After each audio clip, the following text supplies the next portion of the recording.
They're part of our thinking and part of our life as long as we've been a species and earlier. When we work and play with seeds, we touch the living future of the material world. I'm sure many of us here are gardeners. Many of us have personal rituals involving seed catalogs, sorting saved seeds, and visionary dreaming.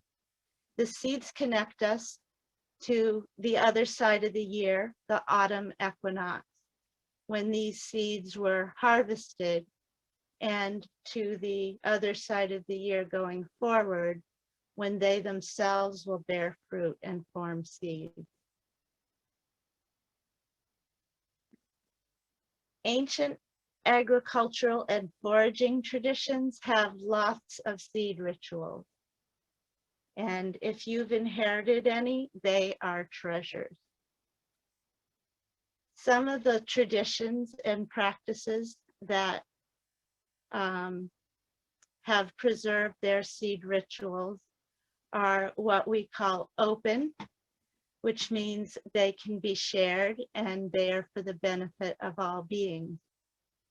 Other practices are closed, which means they cannot be safely used or fully understood by people who haven't been raised or initiated to them.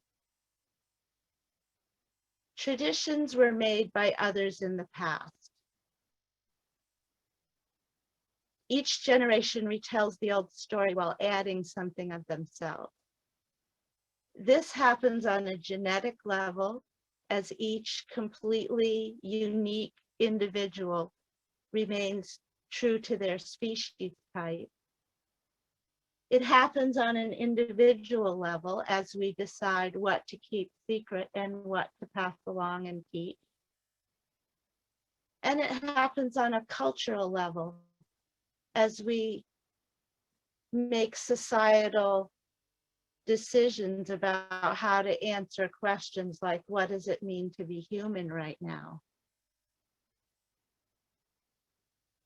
One of the ways some of us have decided that we want to alter our traditions moving forward is to do as little as possible of the kind of theft or cultural appropriation or colonial thinking that has formerly been our forte. We don't want to steal other people's rituals or seeds, as we sometimes have in the past. Instead, we want to build integrity and educate ourselves and the children in ethical, purposeful activities, sometimes called right livelihood. Things like rebuilding ecosystems and encouraging cultural and biological diversity. These sorts of worthy projects, in my view, absolutely require community gardens, seed sharing, and clean, unstolen rituals for our time. These rituals will naturally be inspired by our many ancestral traditions, especially those indigenous to the land where we plant and are planted. However, like a new generation of seeds, we are facing conditions unlike any our ancestors saw, and we need to be prepared to deploy all the creative and adaptive power at our disposal. This is where I look to seeds for guidance.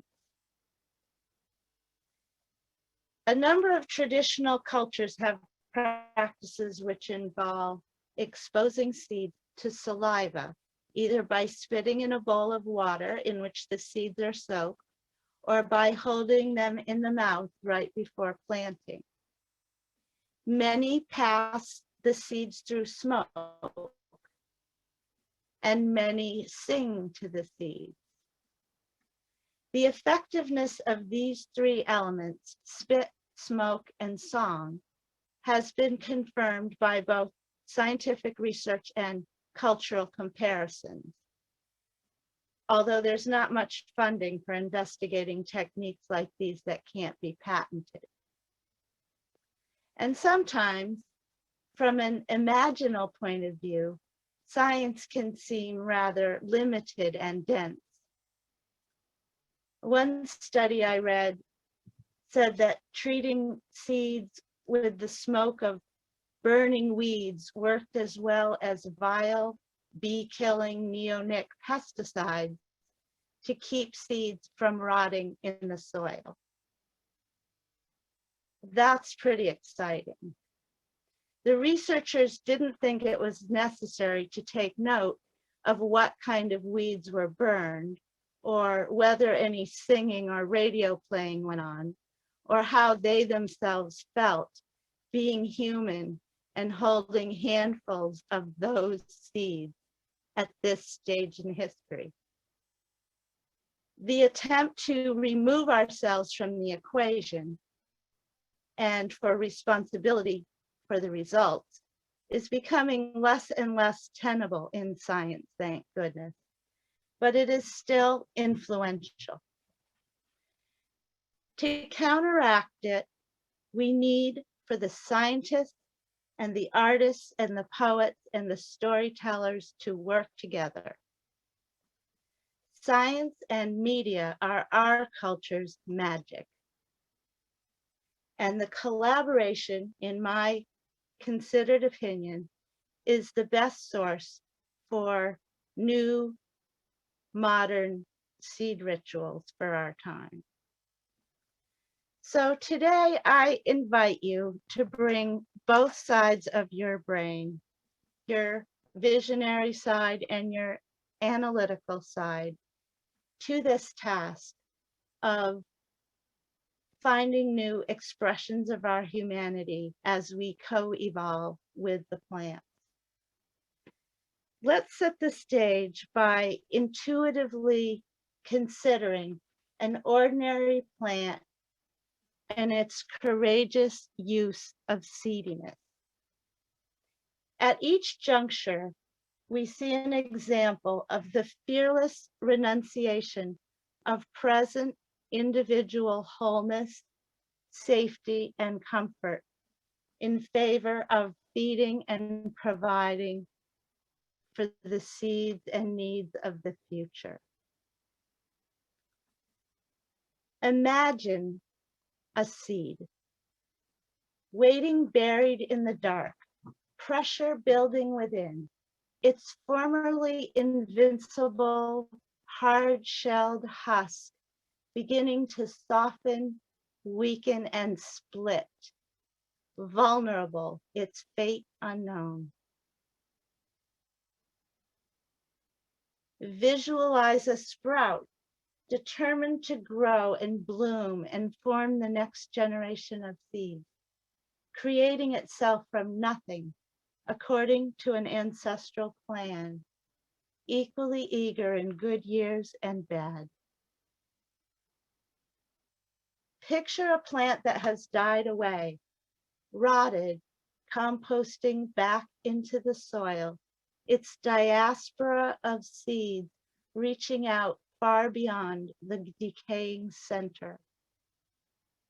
Between them, fed but not restrained by their heritage, those seeds carry forward all that has been learned.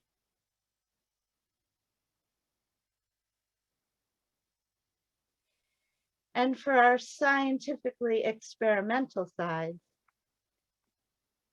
I offer here 4 specific techniques to access seed magic. Seed magic. Number 1, protect the seeds by protecting the seed protectors. These are difficult times, especially for the traditional people, cultures, and lands that carry the seeds that the future will need. Support them as they ask to be supported. As we build traditions consistent with our current situation, it's important to honor the past and to thank the ancestors of the seeds themselves. Plants have ancestors too, remember. And also of all those who kept them and all who willingly or unwillingly passed them along. Seeds and gratitude are meant to be exchanged. 2, consider the role of seeds in daily life. For example, everybody eats. Think about the nuts, grains, beans, spices, and other seeds that nourish and delight us. It might seem at first glance like these seeds had failed in their evolutionary purpose since they get eaten instead of sprouting and reproducing.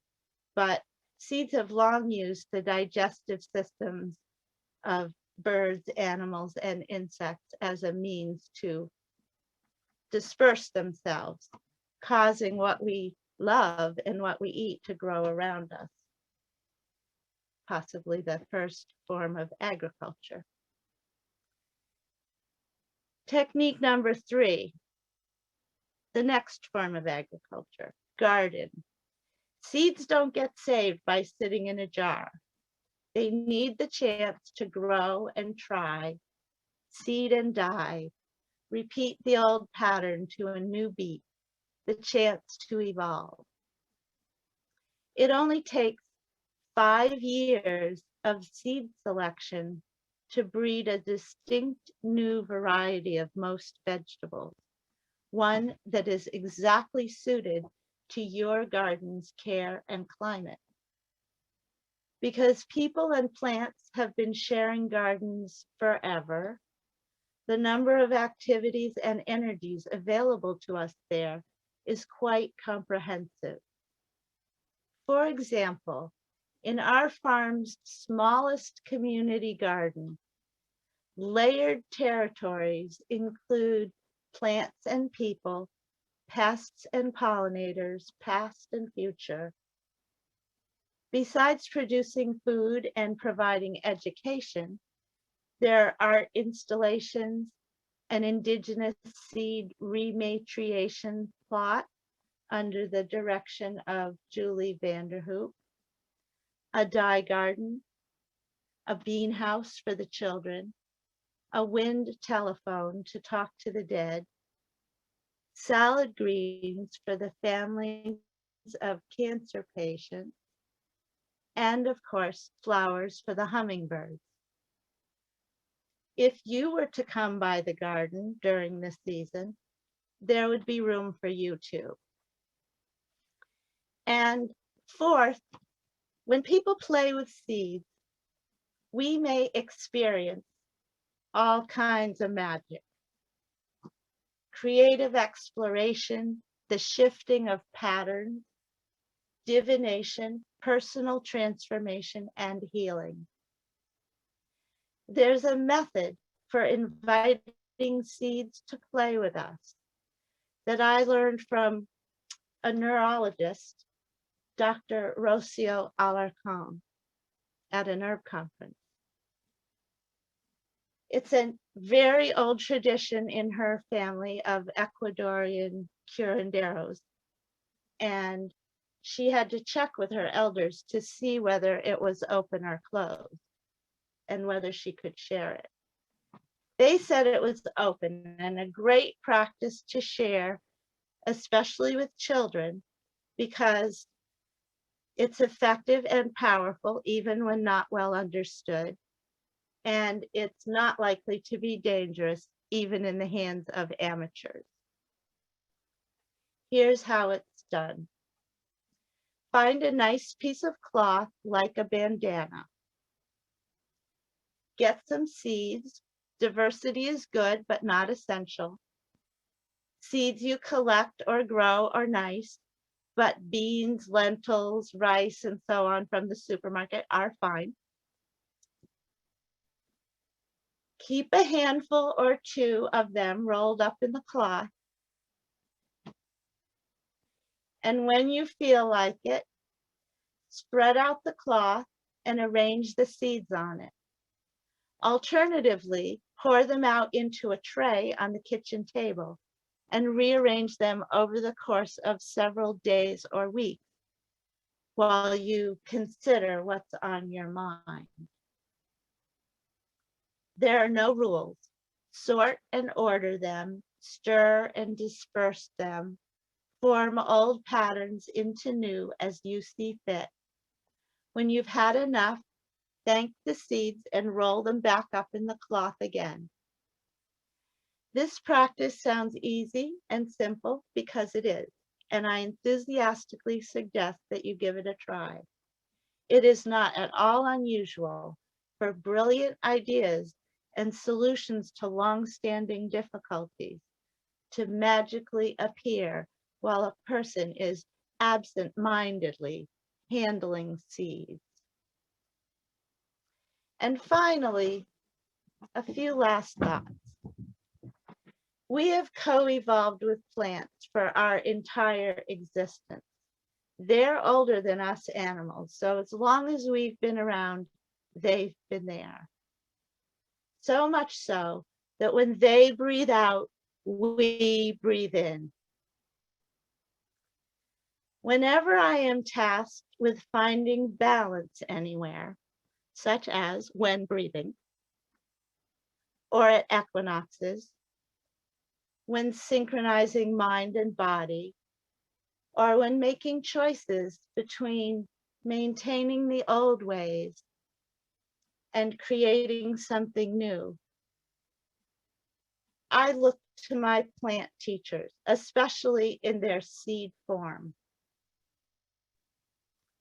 The seed is the part of the plant that interfaces between past and future, between form and formlessness, carrying with it both heritage and potential. Poised between the last generation and the next, they embody what will become real, acting at the shifting and permeable boundaries where opposites interact. This is the realm where nothing is decided and everything is possible, the realm of magic. As humans, this is our home territory. We too are seeds. At this tipping point of spring, let's work courageously together to carry forward only what will be needed.